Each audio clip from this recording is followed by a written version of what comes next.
Hello class, very very welcome all of you. मैं आप सबका स्वागत करता हूं अपने इस क्लास में। और मैं उज्जवल सर आपको लिए चलता हूं आज के नए टॉपिक में, जिसका नाम है 5.6.3। और ये हम लोग सबसे पहले पढ़ने वाले हैं क्यूरी नियम। बच्चों, हम लोग 5.6.3 पढ़ चुके हैं लौह चुंबकीय पदार्थ के बारे में, और उसी से संबंधित कुछ और अन्य टॉपिक है, उसे हम लोग थोड़ा जान लेते हैं। ठीक है, क्यूरी नियम क्या होता है। तो बच्चों, क्यूरी अनुसार, ठीक है, प्रतिचुंबकीय पदार्थ के, ये आप जो हम लोग तीनों पदार्थ के जो अलग अलग गुण लिखे थे ना पिछले वाले वीडियोस में, वह बच्चों वहां पर भी आप ये एक विशेषताएं जोड़ सकते हैं जो हम लोग अभी लिख रहे हैं। हम लोग उसके अंतर में लिख सकते हैं। ठीक है, कि क्यूरी अनुसार प्रतिचुंबकीय पदार्थ की चुंबकीय प्रवृत्ति, ठीक है, ताप पर निर्भर नहीं करती है। ताप पर निर्भर नहीं करती है। ठीक है, हाँ, चुंबकीय प्रवृत्ति निर्भर नहीं करती किसकी? क्यूरी अनुसार प्रतिचुंबकीय पदार्थ की। ठीक है, यस, अनुचुंबकीय पदार्थ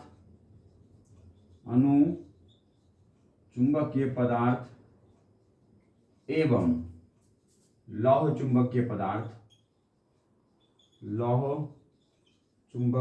पदार्थ, ठीक है, के या लौह चुंबकीय पदार्थ की चुंबकीय प्रवृत्ति, ठीक है, ताप पर निर्भर करती है। ठीक है, इसे क्यूरी का नियम कहते हैं। ठीक है, क्यूरी का नियम कहते हैं। ये क्यूरी का नियम है हमारे। ठीक है, क्यूरी का नियम अनुसार क्या होता है कि अनुचुंबकीय और लौह चुंबकीय पदार्थ की जो चुंबकीय प्रवृत्ति है, दैट इज ये जो जीटा है, ठीक है ना, जो हमारा है ना काई था, वो ताप पर निर्भर करती है। इसे क्यूरी का नियम कहा जाता है। ठीक है, चलिए अब हम लोग लिखते हैं बच्चों, वह है क्यूरी ताप। ठीक है, क्या होता है क्यूरी ताप? देखिए,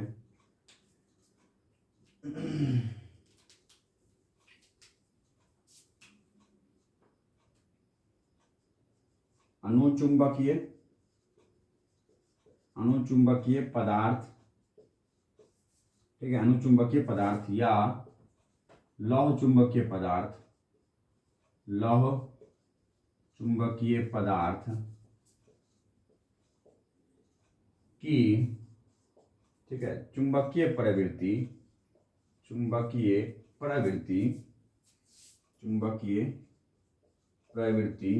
ठीक है, परम ताप का मतलब होता है बच्चों, ठीक है, केल्विन पर, ठीक है, परम ताप के व्युत्क्रमानुपाती होता है। ठीक है, ऐसा कहा था उन्होंने। तो क्यूरी के ताप अनुसार ये जो परम ताप T है, उससे क्या होता है कि जो हमारे ये है ना कायम है, जो हमारे चुंबकीय प्रवृत्ति है किसी भी माध्यम वाले पदार्थ का, वह व्युत्क्रमानुपाती होता है किसके? परम ताप के, टेम्परेचर के। ठीक है, और यही से बच्चों हमें पता है कि यहां से बराबर लिखेंगे तो एक नियतांक आ जाएगा जिसका नाम क्या है ऐसा, इसे यहाँ C क्या है? यहाँ C क्यूरी नियतांक है। C क्यूरी नियतांक है। ठीक है, ये जो Q है बच्चों, ये जो C है वो क्या हमारे पास? क्यूरी नियतांक। तो यही हमारे क्या है? क्यूरी का नियम। क्यूरी के नियम के अनुसार से हम क्या जानते हैं कि जो हमारे पास अनुचुंबकीय पदार्थ हैं, जो लौह चुंबकीय पदार्थ हैं, उनके जो चुंबकीय प्रवृत्ति है वो निर्भर करती है किस पर? ताप पर। ठीक है, अनुचुंबकीय पदार्थ हो चाहे लौह चुंबकीय पदार्थ हो, उनके जो चुंबकीय प्रकृति हैं वो परम ताप के, ठीक है, एब्सोल्यूट टेम्परेचर के, मतलब जो केल्विन में नापी गई जो टेम्परेचर है उसके व्युत्क्रमानुपाती होती है। ठीक है, चलिए इतनी स्क्रीनशॉट ले लीजिए, मैं ऐसे मिटा देता हूँ ताकि हम लोग आगे बढ़ पाए। ठीक है, चलिए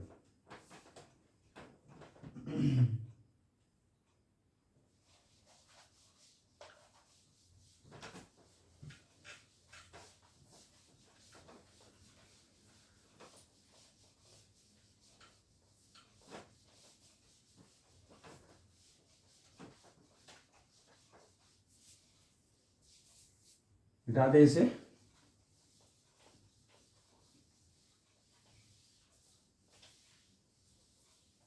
चलिए वैसे तो इस तरह से हम लोग बच्चों ग्राफ बना सकते हैं इसका, किसके बीच, हमारे चुंबकीय प्रवृत्ति के बीच और टेम्परेचर के बीच। कैसा बनेगा, विद्युत समानुपाती ग्राफ ऐसा बनता है। ये किसके लिए है वैसा, ये हमारे पास, ठीक है, अनुचुंबकीय पदार्थ के लिए, अनुचुंबकीय पदार्थ, ठीक है, यस।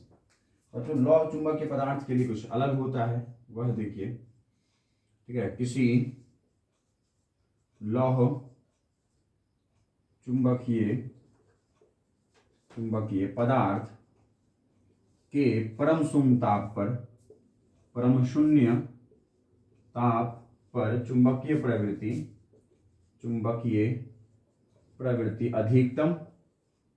प्रवृत्ति अधिकतम एवं, ठीक है, अधिकतम ताप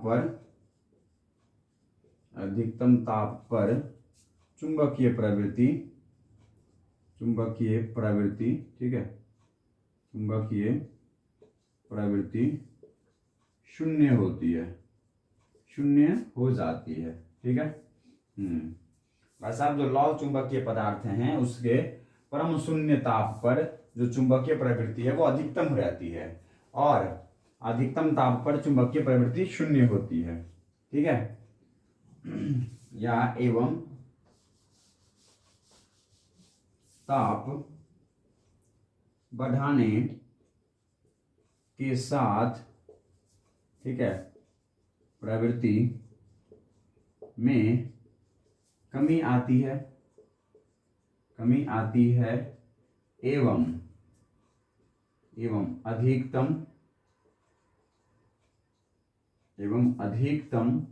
ठीक है, ताप पर, ठीक है, चुंबकीय प्रवृत्ति शून्य हो जाती है। ठीक है, ये चुंबकीय प्रवृत्ति क्या हो जाती है भाई साहब, शून्य हो जाती है। ओके बच्चों, क्यूरी एवं वाइस, ठीक है, क्यूरी एवं वाइस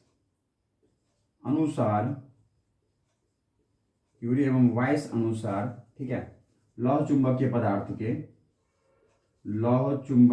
पदार्थ, ऐसा इसमें कुछ नहीं किया जा सकता है। ऐसा उन्होंने जो है ग्राफ प्राप्त किया था, ऐसा उन्होंने प्रयोग के आधार पे, है ना, उसकी वैल्यूज प्राप्त किए थे, तब जाके उन्होंने ये कथन दिया था। ठीक है, वाइस अनुसार क्यूरी थे और वाइस थे, ठीक है, इन्होंने मिल करके जो है भाई साहब लौह चुंबकीय पदार्थ के चुंबकीय प्रवृत्ति, ठीक है, चुंबकीय प्रवृत्ति इस प्रकार व्यक्त किए जाते हैं। ठीक है, व्यक्त किए जाते हैं। ठीक है, कैसे बच्चों, कि उन्होंने कहा था कि जो चुंबकीय प्रवृत्ति है लौह चुंबकीय पदार्थ के, वह जो है वो होता है C बटा में T माइनस TC के। ठीक है, C बटा T माइनस TC के। TC क्या है, क्यूरी ताप, ठीक है, T क्या है, परम ताप। ठीक है, यस। अब इसके लिए ग्राफ क्या बनेगा वो देखिए बच्चों, उन्होंने कहा था कि जो चुंबकीय प्रवृत्ति है बच्चों, वह लौह चुंबकीय पदार्थ के, ठीक है, एक ताप पर, इस, है ना, इस ताप पर, ये जो परम ताप C है उस पर अनंत होता है, और फिर जैसे ताप बढ़ाते हैं वैसे वैसे क्या हो जाता है, घटता चला जाता है। ठीक है, ऐसा उन्होंने कहा था, और यही ताप क्या है भाई साहब, क्यूरी ताप है। ठीक है, तो जैसे जैसे आप तापमान बढ़ाते जाएंगे वैसे वैसे आपकी जो वैल्यू है वो क्या होती जाएगी, घटती जाएगी। ठीक है, उम्मीद करते हैं समझ में आ गई होगी। आप फटाफट जो है ना स्क्रीनशॉट ले लीजिए बच्चों, ताकि आप आगे चल के इसे लिख पाए। ठीक है ना, चलिए ले लीजिए फटाफट। ये किसके लिए, अनुचुंबकीय पदार्थ के लिए। ये किसके लिए है भाई साहब, ये चित्र किसके लिए है, आपको पता है ना, लौह चुंबकीय पदार्थ के लिए है ना, लौह चुंबकीय पदार्थ। ठीक है एकदम, ये टी है, ये जीटा है, ये भी टी है हमारे पास। ठीक है, तो बच्चों क्यूरी और वाइस ने मिल करके ये दिया था। उसने कहा था एक ताप पर, एक है ना, मिल करके क्यूरी और जो है ना वाइस ने कहा कि भाई साहब एक ऐसा ताप था जिस ताप पर इसकी जो लौह चुंबकीय पदार्थ थी उसकी एकदम, मतलब अगर कहे तो एक एक एक निश्चित मान तक, क्यूरी के ताप तक अगर आप इसका तापमान बढ़ाएंगे तो इसके चुंबकीय प्रवृत्ति में कमी नहीं आएगी। ठीक है, उसके पश्चात अगर ताप में वृद्धि करते हैं तो उसके है ना ताप में वृद्धि के पश्चात अब जो है वह चुंबकीय प्रवृत्ति में क्या आती है, कमी आती है। समझ गए, एक किसी क्यूरी के ताप तक है ना, ये क्या है साहब, ये क्यूरी ताप। ठीक है, इस क्यूरी ताप तक अगर आप तापमान बढ़ाते हैं लौह चुंबकीय पदार्थ का तो उसके चुंबकीय प्रवृत्ति में परिवर्तन नहीं आएगा। ठीक है, लिख सकते हैं भाई साहब, यहां टीसी वह ताप है, वह क्यूरी ताप है, वह क्यूरी ताप है जिस मान तक ताप में वृद्धि के साथ प्रवृत्ति में कमी नहीं आती है, प्रवृत्ति में कमी नहीं आती है। ठीक है, ऐसा इस तापमान तक आपके प्रवृत्ति में कोई कमी नहीं आएगी, लौह चुंबकीय पदार्थ के प्रकृति में कोई भी कमी नहीं आएगी। ठीक है, समझ गए, प्रवृत्ति में कमी नहीं आती इस ताप तक। इस ताप तक अगर आप बढ़ाओगे प्रवृत्ति में कमी नहीं आएगी, इसके बाद बढ़ेगी, है ना। तो इस नियम को किसने ज्यादा पता, क्यूरी एवं वाइस ने मिल करके लौह चुंबकीय पदार्थ के लिए उन्होंने एक समीकरण दिए थे, संबंध समीकरण दिए थे। और अनुचुंबकीय पदार्थ के लिए क्या था भाई साहब, ये तो सीधा था, जीटा एम बराबर में सी और बटा में टी। तापमान बढ़ाइए भाई साहब, सीधा बढ़ेगा ये। ठीक है, चलिए मिटा दिए जाए, आगे बढ़े जाए। चलो मिटा दूं का, चलो ये क्यूरी ताप बहुत कम था बच्चों, इतनी बड़ी कोई वैल्यू थी नहीं, इसीलिए परम शून्य ताप पर लगभग माना गया है। ठीक है, परम शून्य ताप पर ऐसा माना गया है कि जो लौह चुंबकीय पदार्थ हैं उसके क्या होते हैं, चुंबकीय प्रवृत्ति बिल्कुल अधिकतम होती है। उसके बाद तापमान बढ़ाओगे, ठीक है, एक क्यूरी ताप तक जो है लौह चुंबकीय पदार्थ के चुंबकीय प्रवृत्ति में कमी नहीं आती है, उसके पश्चात इसमें कमी आना शुरू हो जाता है। ठीक है, चलिए ये भी समझ में आ गया आपको। अब आते हैं बच्चों, हमारे पास है वह है क्या, शैथिल्य वक्र। ये भी इसी का टॉपिक है, ये भी इसी का टॉपिक है। ठीक है, शैथिल्य वक्र।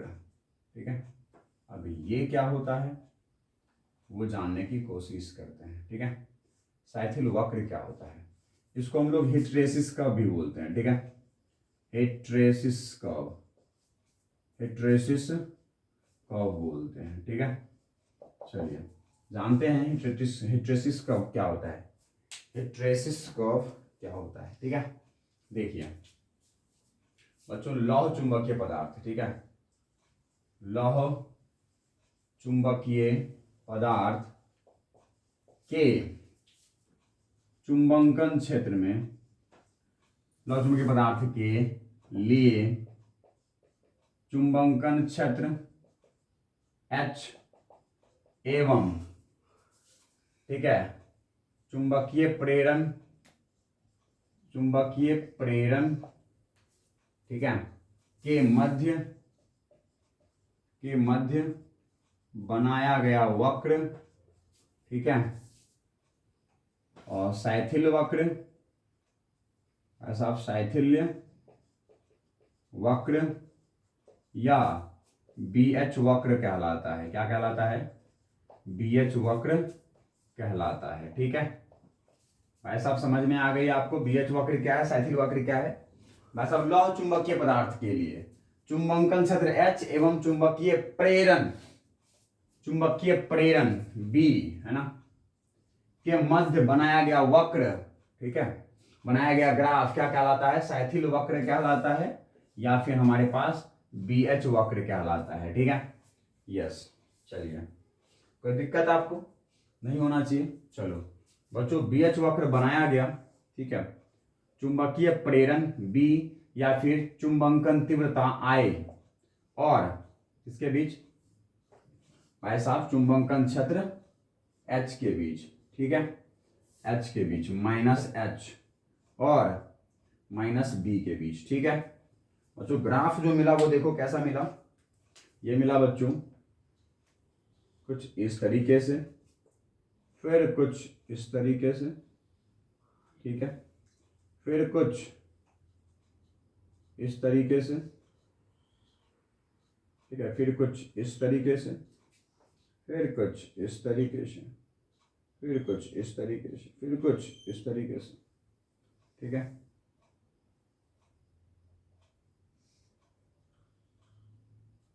ऐसा वक्र मिला बच्चों, ठीक है। इसको हम O कह लेते हैं, इसको हम लोग A कह लेते हैं, इसको हम लोग B कह लेते हैं, इसको C कह लेते हैं, इसको D कह लेते हैं, इस बिंदु को E कह लेते हैं, इसको F कह लेते हैं, इसको हम लोग G कह लेते हैं, ठीक है।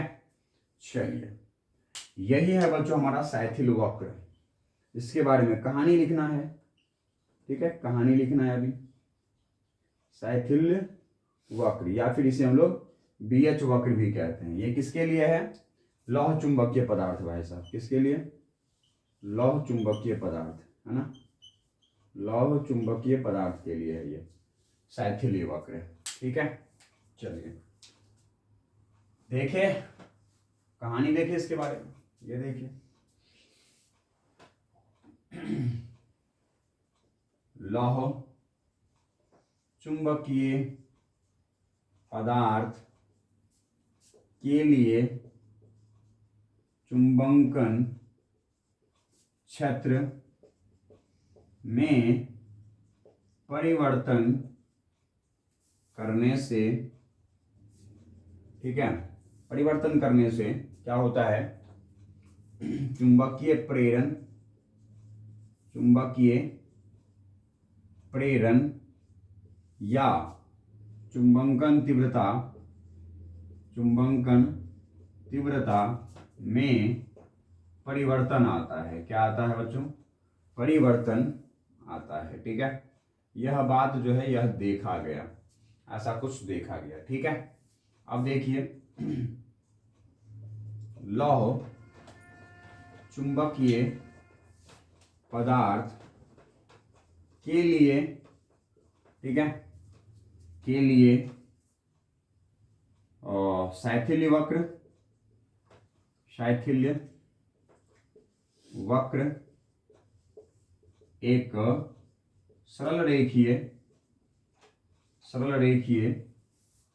वक्र नहीं होता, वक्र नहीं होता, बल्कि यह एक पास या लूप होता है, पास या लूप होता है। लूप किसको कहते हो भाई साहब?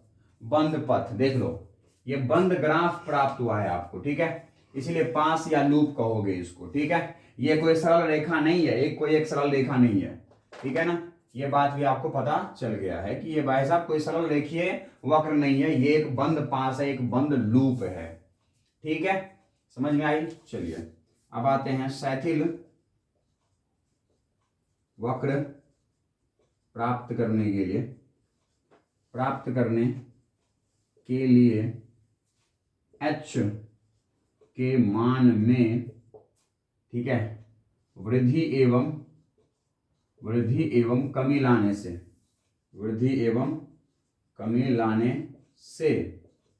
ठीक है, B या I में वृद्धि एवं कमी आता है, वृद्धि एवं कमी आता है, ठीक है, जिससे, ठीक है, एक बंद पास एवं लूप का निर्माण होता है, लूप का निर्माण होता है। एक बंद पास या लूप का निर्माण होते हुए हमें दिख जाता है, ठीक है। इस तरह से बंद पास या लूप मिल जाता है। H के मान में वृद्धि किया, H के मान में कमी लाया, तो B के मान में वृद्धि हुआ, B के मान में कमी आया, तो इस तरीके से ये बंद पास या लूप हमें प्राप्त होता है। ठीक है, अब देखिए लौह चुंबकीय पदार्थ के लिए, ठीक है, परम शून्य, ठीक है, परम शून्य H से, है ना, H से वृद्धि करने पर, लौह चुंबकीय पदार्थ के लिए परम शून्य चुंबकन क्षेत्र, परम शून्य चुंबकन क्षेत्र में वृद्धि करने पर,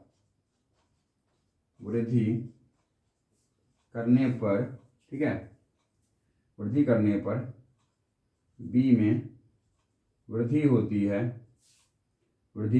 है एवं OAB वक्र प्राप्त होता है। ठीक है, कहानी समझ में आ रही है? ऐसा जैसे ही परम शून्य मान से चुंबकन क्षेत्र में वृद्धि करते हैं तो वृद्धि करने के साथ हमें OAB वक्र एक प्राप्त होता है। ठीक है, लौह चुंबकीय पदार्थ के लिए परम शून्य चुंबकन क्षेत्र में वृद्धि करने पर, है ना, B में वृद्धि होती है एवं OAB वक्र प्राप्त होता है हमें। ठीक है, स्क्रीनशॉट ले लीजिए, इसमें कोई कहानी है, पढ़ते रहिए और मजे लेते रहिए। मिटा दूं मैं इसको, उसके बाद आपको आगे और भी बात समझाऊंगा और बताऊंगा, पूरा समझाऊंगा, पूरा बताऊंगा। मिटा दिया जाए, चलो।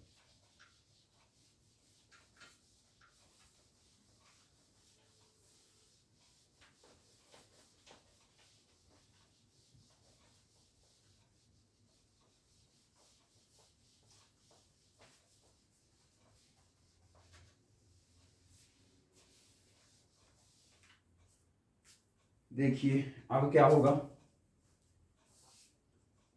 इसके पश्चात H में वृद्धि करने से B में कोई परिवर्तन नहीं आता है।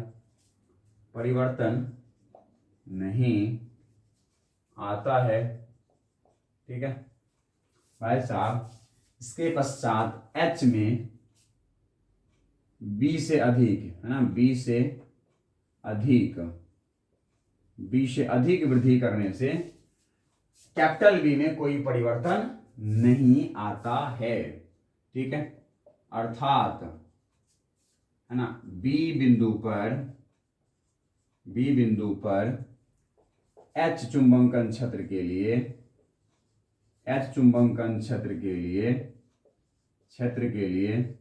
ठीक है, B के मान में संतृप्ति आ जाती है,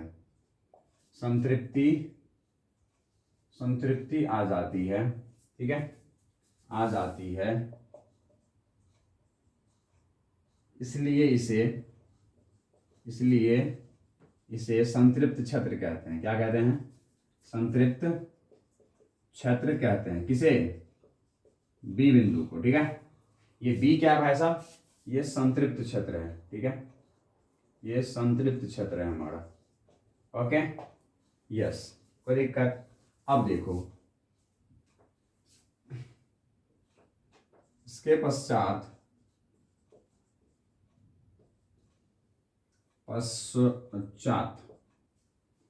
ठीक है, H में कमी लाने पर,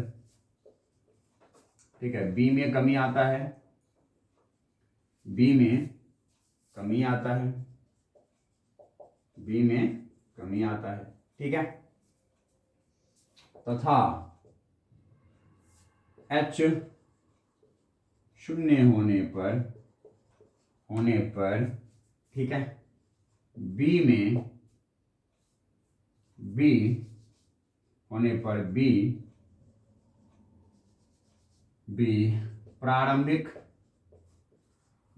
प्रारंभिक स्थिति शून्य पर नहीं पहुंचता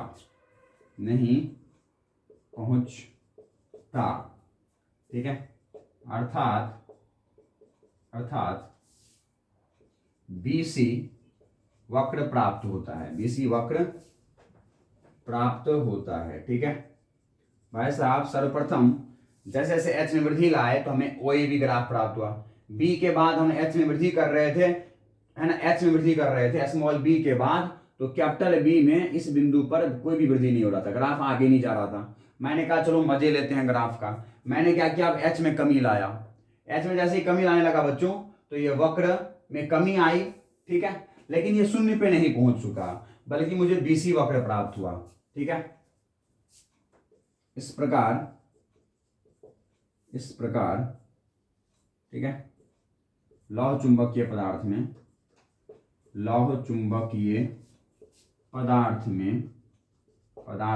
ठीक है, OC है ना, ये OC है ना, ये वाला, ये है ना, OC रूप में अवशेष चुंबकत्व रह जाता है,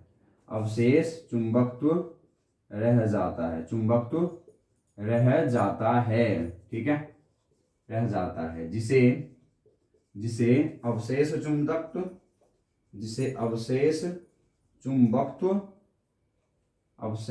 चुंबकत्व, ठीक है, या धारणशीलता कहते हैं। क्या कहते हैं, धारणशीलता कहते हैं, ठीक है, धारणशीलता कहते हैं, इसे क्या कहते हैं, धारणशीलता कहते हैं बच्चों, ठीक है। कोई दिक्कत, चलो अब H में ऋणात्मक दिशा में वृद्धि करने पर,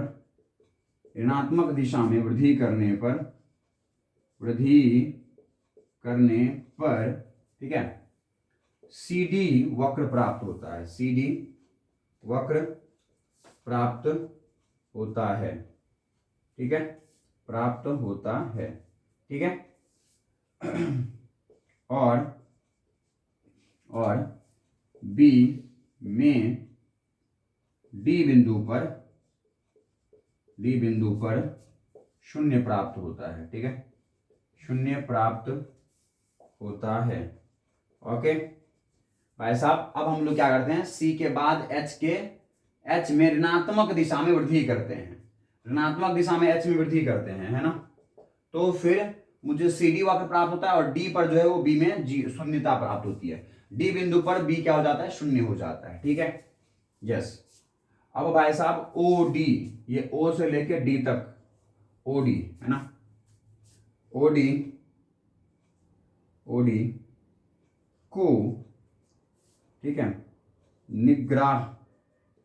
OD को निग्रह छत्र कहते हैं। क्या कहते हैं भाई साहब, निग्रह छत्र कहते हैं। ये जो OD है वो क्या कहलाता है भाई साहब, निग्रह छत्र कहलाता है, ठीक है। ये D बिंदु क्या कहलाता है, निग्रह छत्र, ठीक है, निग्रह छत्र, ओके भाई साहब। जो OD वक्र है, जो OD है, OD को निग्रह छत्र कहते हैं, तथा इसे पदार्थ की निग्राहिता कहते हैं, इसे क्या कहते हैं भाई साहब, निग्राहिता कहते हैं, ठीक है, निग्राहिता कहते हैं पदार्थ का। ये जो OC है निग्रह क्षेत्र कहलाया, और ये पदार्थ का क्या कहलाएगा, निग्राहिता, ये निग्राहिता का मान कहलाएगा। OD का वैल्यू किसी पदार्थ के लिए कितना प्राप्त हो रहा है, वो उस पदार्थ के लिए क्या होगा, निग्राहिता। और ये जो OC है वो क्या कहलाएगा भाई साहब, अवशेष चुंबक, तो धारणशीलता, पदार्थ का धारणशीलता कितना है, ये संतृप्त क्षेत्र कितना है, संतृप्ति कितने पर मिलती है इसे, ठीक है, ये सब ज्ञात करेंगे हम लोग अलग अलग पदार्थों का, ठीक है। चलिए स्क्रीनशॉट ले लीजिए, मैं इसे मिटा दूं, ले लिए, मिटा दिया जाए।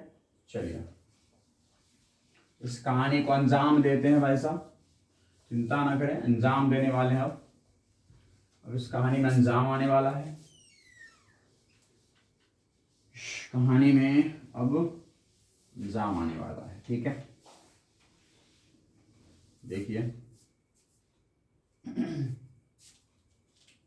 H के ऋणात्मक वृद्धि से पुनः, ठीक है, पुनः B संतृप्त विसंतृप्त क्षेत्र में पहुंच जाता है, क्षेत्र में पहुंच जाता है, पहुंच जाता है ना। और यह ऋणात्मक संतृप्त क्षेत्र होता है, और यह ऋणात्मक संतृप्त क्षेत्र होता है ना, संतृप्त क्षेत्र होता है, ठीक है, क्षेत्र होता है, ठीक है। ये जो ऐसा ई बिंदु है ये क्या कहलाएगा, पुनः ऋणात्मक संतृप्त क्षेत्र, ठीक है, यस, ठीक है। कहे तो ई, ठीक है, ऋणात्मक संतृप्त क्षेत्र होता है, ई ऋणात्मक संतृप्त क्षेत्र होता है, ऋणात्मक संतृप्त क्षेत्र होता है, ठीक है, यस। अब आ जाइए, H में कमी लाने पर, H में कमी लाने पर, ठीक है, EF वक्र प्राप्त होता है, EF वक्र प्राप्त होता है, ठीक है, ओके। और इस बार भी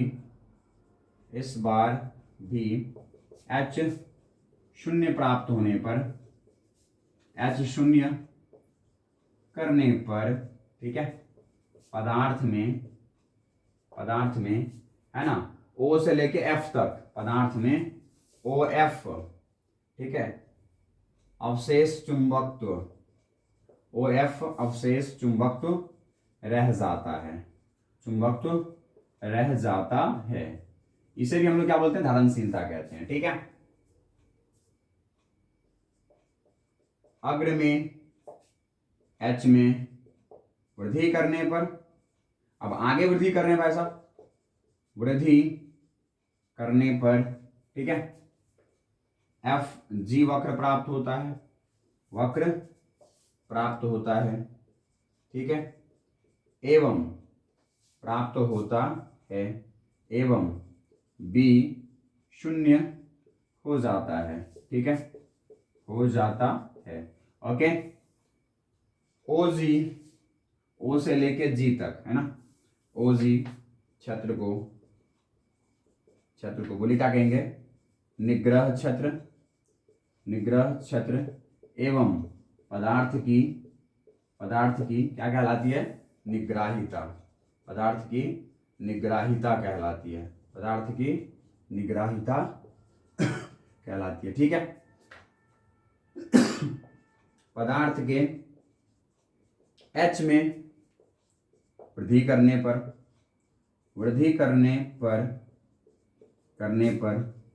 पुनः यह B बिंदु पर संतृप्त क्षेत्र प्राप्त कर लेता है, B बिंदु पर संतृप्त क्षेत्र प्राप्त कर लेता है, ठीक है। इस प्रकार, ठीक है, OAB, ठीक है, इस प्रकार, या फिर क्या तो इस प्रकार BCD EFGB वक्र प्राप्त होता है, ठीक है, प्राप्त होता है। ऐसा कौन सा वक्र मिला, BCDEFGB है ना, वक्र प्राप्त होता है, और इसे ठीक है, और इसे शैथिल्य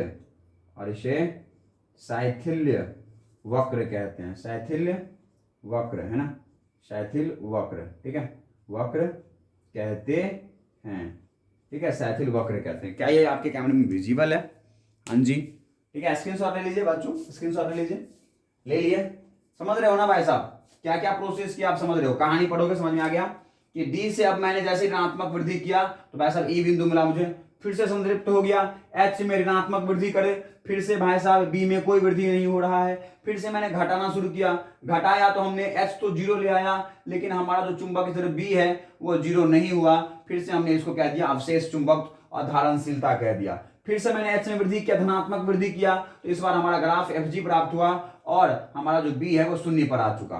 ठीक है, और इस तरह से OG क्षेत्र को हम लोग निग्रह क्षेत्र बोले और इसे निग्राहिता कहते हैं। ठीक है, फिर से मैंने H में वृद्धि किया, इस तरह से मुझे GB वक्र प्राप्त हुआ और B बिंदु पर फिर से हमारा B क्या हो गया, संतृप्त हो गया।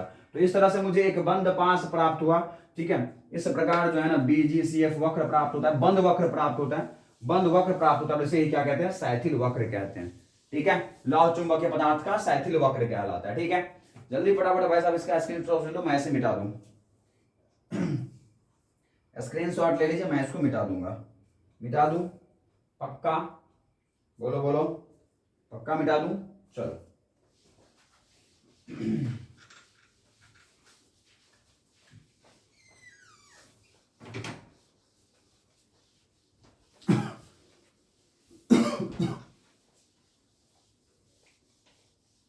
चलो बच्चों, अब क्या करें हम लोग, अब हमें पता है क्या, अब हमें पता है क्या, वो देखो इसे हमने क्या कर दिया बच्चों, शैथिल वक्र कर दिया। ठीक है, अब शैथिल वक्र का मतलब क्या होता है, शैथिल्य, शैथिल्य वक्र का अर्थ, ठीक है, ठीक है, चुंबकत्व, चुंबकत्व, ठीक है, चुंबकत्व पश्चता, चुंबक पश्चता होता है, चुंबक पश्चता होता है, मतलब चुंबकीय गुण पीछे रह गया, आगे बढ़ाया, ये चुंबकीय गुण प्राप्त हुआ, H में कमी लाया, लेकिन B भाई साहब अब शेष रह गया, इसके अंदर चुंबकत्व गुण बचे रह गए, मतलब चुंबकत्व के गुण पश्चता, पीछे रह जाता है अगर उसमें कमी लाया जाए तो, इसीलिए इसे क्या कहते हैं, शैथिल्य कहते हैं। तो शैथिल्य वक्र का अर्थ जो है ना, शैथिल्य का अर्थ, वक्र का अर्थ नहीं, शैथिल्य का अर्थ चुंबकत्व पश्चता होता है, मतलब चुंबकीय गुण पीछे रह जाती है। ठीक है, समझ में आ गई? तो शैथिल्य क्यों कह रहे हैं इसको, ये बात आपको समझ में आ गया। शैथिल्य को इंग्लिश में बोलते हैं हाइट्रेसिस, हाइटेरिसिस, और इसी का मतलब ये होता है हाइटेरिसिस। ठीक है, हाइट्रेसिस, ओके, और इसीलिए हम लोग इसको ऐसा कहते हैं, समझ गए? चलिए, अब बच्चों शैथिल्य वक्र, शैथिल्य वक्र नर्म लोहे, सॉरी, शैथिल्य वक्र कच्चा लोहा, कच्चा लोहा एवं इस्पात, इस्पात के मध्य, के मध्य निम्न प्राप्त होता है, निम्न प्राप्त होता है। कैसा होता है भाई साहब, ये देखिए बच्चों, ऐसा प्राप्त होता है। ठीक है, नर्म लोहा का तो बच्चों मुझे ऐसे मिला, ठीक है, और ये ऐसे ऐसे ऐसे ऐसे ऐसे ऐसे मिला। ठीक है, लेकिन भाई साहब ये किसका है, इस्पात का, इस्पात का मतलब क्या होता है, स्टील का, स्टील का मुझे इस तरीके से है ना, मुझे मिला, क्या मिला भाई साहब, क्या मिला ये बताओ, ये शैथिल्य वक्र मिला, लेकिन लेकिन भाई साहब कच्चा लोहा का कैसे मिला, कच्चा लोहा का मिला ये, फिर ये, फिर ये, फिर ये, ठीक है, फिर ये, फिर ये, फिर ये, ठीक है, ऐसा वक्र मिला, देख लो, ये इसके लिए O A B C D E F G, है ना, और ये, और इसके लिए क्या मिला भाई साहब, O, इसको कह दो A डैश, B डैश, इसका C डैश, इसका ये D डैश, ये इसका E डैश, इसका ये F डैश, इसका ये G डैश, ठीक है, G डैश, है ना, ये देखो ऐसा वक्र मिला मुझे, किसके लिए, ये है भाई साहब कच्चा लोहा के लिए, किसके लिए, कच्चा लोहा, ठीक है, कच्चा लोहा, ओके, ये कच्चा लोहा का मिला। ये क्या है भाई साहब, चित्र है हमारे पास, देख लो इसको, किसके किसके हैं बच्चों, देख लो, हम लोग धारणशीलता किसको बोलते हैं, O से लेके C तक वाले को, है ना, तो भाई साहब OC क्या है, ये है हमारे पास स्टील का, स्टील की धारणशीलता, स्टील की धारणशीलता, स्टील की धारणशीलता है या नहीं है, ठीक है, लेकिन OC डैश, ओ से लेके सी डैश किसकी है, ये है भाई साहब लोहा की धारणशीलता, यानी अब बताओ इसमें से किसका ज्यादा है भाई साहब, कच्चा लोहा का धारणशीलता ज्यादा है या नहीं है, यस। यहां पर क्या है, ओ सी डैश ग्रेटर देन ओ सी है, ठीक है। पहला पॉइंट ये, दूसरा ये, तीसरा ये। अब देखो जो भाई साहब ओडी है, ये ओडी क्या है, निग्राहिता, किसकी निग्राहिता, इस्पात की, ठीक है। जो हमारे पास ओ डी डैश है, ये किसका है भाई साहब, कच्चा लोहा का, लोहा का निग्राहिता, लोहा का निग्राहिता है ये, ठीक है। इसमें कौन बड़ा है भाई साहब, इसमें हमारा ओडी ग्रेटर देन है किसके, ओडी डैश के, ठीक है। अब देखो ये मिल गई आपको इतने बिंदु। अब देखो भाई साहब, तो निग्राहिता और धारणशीलता बच्चों, है ना क्या, ये देखो अच्छे अच्छे, ठीक है, अच्छे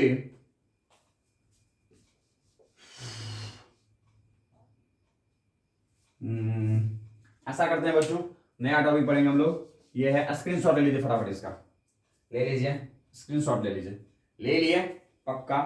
चलो मिटा दिया जाए, मिटा देते हैं इसे, मिटा दिया जाए, ले लिया स्क्रीनशॉट। चलो इस बार पूरा मिटा देंगे हम लोग। ऐसा भाई साहब, ऐसा जो ग्राफ है ना वो हमारे प्रयोग के बाद प्राप्त हुआ। तो याद रखेंगे धारणशीलता किसका ज्यादा होता है, कच्चा लोहा का, ठीक है। और निगरानीता किसका ज्यादा होता है भाई साहब, स्टील का, ठीक है बच्चों।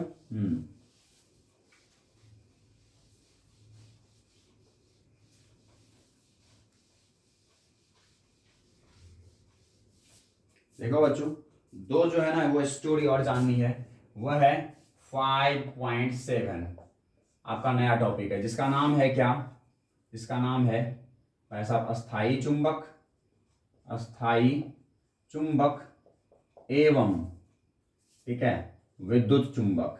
कैसा चुंबक, विद्युत चुंबक, है ना। अस्थाई चुंबक है और विद्युत चुंबक है।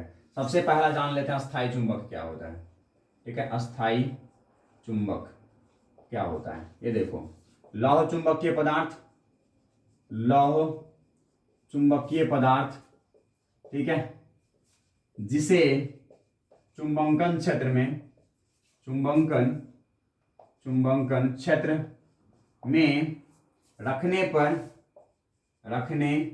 पर दीर्घकालीन, दीर्घकालीन, ठीक है, चुंबकत्व चुंबकत्व गुण उत्पन्न हो जाता है, चुंबकत्व गुण उत्पन्न, ठीक है, हो जाता है, चुंबकत्व गुण उत्पन्न हो जाता है, ठीक है, चुंबक गुण उत्पन्न हो जाता है, ठीक है, उसे उसे क्या कहते हैं, अस्थाई चुंबक कहते हैं, ठीक है, अस्थाई चुंबक कहते हैं, ठीक है बच्चों। अस्थाई चुंबक प्राप्त करने के लिए आपको क्या करना पड़ता है, मेहनत करना पड़ता है, ठीक है भाई साहब। ऐसे लौह चुंबकीय पदार्थ जिसे चुंबक स्थिति में रखने पर दीर्घकालीन चुंबकत्व गुण उत्पन्न हो जाता है, उसे क्या कहते हैं भाई साहब, अस्थाई चुंबक कहते हैं। अस्थाई चुंबक को प्राप्त करने के लिए आपको क्या करना पड़ेगा, आपको करना पड़ेगा भाई साहब क्या उसे चुंबक स्थिति में रखना पड़ेगा, ठीक है। चलिए भाई साहब, इसके उदाहरण क्या है, इसके उदाहरण है बच्चों एल्युमिनियम, ठीक है, कोबाल्ट, निकल, ठीक है, जिसको आप एल्निको भी कह सकते हो, क्या, एल्निको। ये एक अच्छा जो है ना उदाहरण है किसका, अस्थाई चुंबक का, ठीक है। इनके मिश्र धातु से बने हुए जो हमारे पदार्थ है वो अस्थाई चुंबक हो सकते हैं। दूसरा क्या होता है बच्चों, अस्थाई चुंबक, अस्थाई चुंबक बनाने के लिए पदार्थ के निम्न गुण होने चाहिए, पदार्थ के निम्न गुण होने चाहिए। क्या होना चाहिए भाई साहब, गुण क्या होना चाहिए वो देखो। सबसे पहला जो गुण होना चाहिए वो होना चाहिए धारणशीलता कम, धारणशीलता कम, ठीक है, यस। दूसरा क्या होना चाहिए भाई साहब, दूसरा है इसका और है ना निग्राहिता अधिक, निग्राहिता क्या होना चाहिए, अधिक, निग्राहिता अधिक, ठीक है। इसीलिए तुम मुझे बोलो पिछले वाले में निग्राहिता किसका अधिक था भाई साहब, इस्पात का, तो इससे ना इस्पात, इस्पात या फिर कहे तो स्टील, है ना, स्टील, स्टील कच्चा लोहा या नर्म लोहा, ठीक है ना, स्टील कच्चा या, ठीक है, स्टील इस्पात है ना, स्टील कच्चा लोहा, ठीक है, के मुकाबले, ठीक है, मुकाबले इस्पात या स्टील कच्चा लोहा के मुकाबले अधिक अस्थायी चुंबक हो सकता है, अधिक अस्थायी, ठीक है, चुंबक हो सकता है, अस्थायी चुंबक हो सकता है, ठीक है। और बच्चों नर्म लोहे में, नर्म लोहे का, और चौथा ये है कि जो नर्म लोहा, क्या आपके पास ये कैमरे में विजिबल है चौथा पॉइंट्स? यस। लेकिन बच्चों जो नर्म लोहा है, ठीक है ना, उस नर्म लोहे का, नर्म लोहा का, ठीक है, इस्पात से, ठीक है, धारणशीलता कम होता है, ठीक है, नर्म लोहे में इस्पात से धारणशीलता कम होता है, और धारणशीलता कम होता है इसलिए होता है, इसलिए नर्म लोहा, ठीक है, नर्म लोहा अस्थायी चुंबक बन सकता है। क्या इतनी सारी बात समझ में आ गई? अस्थायी चुंबक क्या होता है भाई साहब? लौह चुंबकीय पदार्थ जिसे चुंबकन क्षेत्र में रखा जाए ना, तो दीर्घकालीन लंबे समय के लिए चुंबकत्व गुण उत्पन्न कर ले, चुंबकत्व गुण हासिल कर ले, उसे अस्थायी चुंबक कहते हैं, ठीक है। एग्जाम्पल क्या है हमारे पास? एल्निको, ठीक है, एग्जाम्पल क्या है हमारे पास? एल्निको है, ठीक है, यस। अस्थायी चुंबक बनाने के लिए पदार्थ के निम्न गुण होने चाहिए। पहले धारणशीलता कम होना चाहिए भाई साहब, कम होनी चाहिए, है ना, आपकी निग्राहिता अधिक होना चाहिए, और इसके लिए हमारे पास सबसे अच्छा एग्जांपल है कच्चा लोहा और इस्पात में कौन सा? इस्पात, स्टील, और स्टील और नर्म लोहे में कौन सा भाई साहब? नर्म लोहा, ठीक है, इसके बना सकते हैं आप। स्क्रीनशॉट ले लीजिए, मैं ऐसे मिटा दूंगा, मिटा दिए जाए, चलिए मिटाया जाए इसे, पक्का, चलो मिटा देते हैं।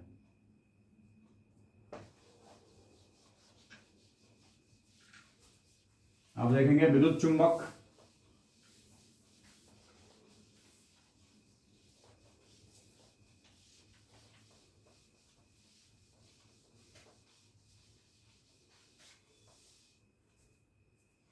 देखिए बच्चों हमारे पास है ना विद्युत चुंबक क्या है, ठीक है, विद्युत चुंबक। लास्ट टॉपिक बच्चों, हटाना मत, चैप्टर खत्म हो रहा है हमारा। विद्युत चुंबक बस खत्म, 1 मिनट में खत्म कर दिया। ये तो देखो विद्युत चुंबक क्या होता है, ठीक है, किसी ऐसे पदार्थ जिसमें धारा प्रवाह, ठीक है, करने पर, ठीक है, चुंबकीय क्षेत्र उत्पन्न करता है, ठीक है, उसे ठीक है विद्युत चुंबक कहते हैं, उसे विद्युत चुंबक कहते हैं, विद्युत चुंबक कहते हैं, ठीक है, यस। ऐसा भाई साहब, ऐसा पदार्थ जिसमें धारा प्रवाह करने पर, है ना, धारा प्रवाह करने पर, ठीक है, चुंबकीय क्षेत्र उत्पन्न करता है, इस प्रकार, ठीक है, इस प्रकार यह एक, ठीक है, चुंबक के भांति, यह एक चुंबक के भांति कार्य करता है, चुंबक के भांति कार्य करता है, इसलिए इसे विद्युत चुंबक कहते हैं, इसलिए इसे विद्युत चुंबक कहते हैं, विद्युत चुंबक कहते हैं। क्या कहते हैं इसे? विद्युत चुंबक कहते हैं, ठीक है, यस। समझ गए क्या कहते हैं? विद्युत चुंबक कहते हैं हम लोग, समझ गए। दूसरी पॉइंट क्या है? परिनालिका के अंदर नर्म लोहा, ठीक है, नर्म लोहा रखने पर चुंबकीय या फिर चुंबकन तीव्रता में वृद्धि हो जाती है, ठीक है, क्योंकि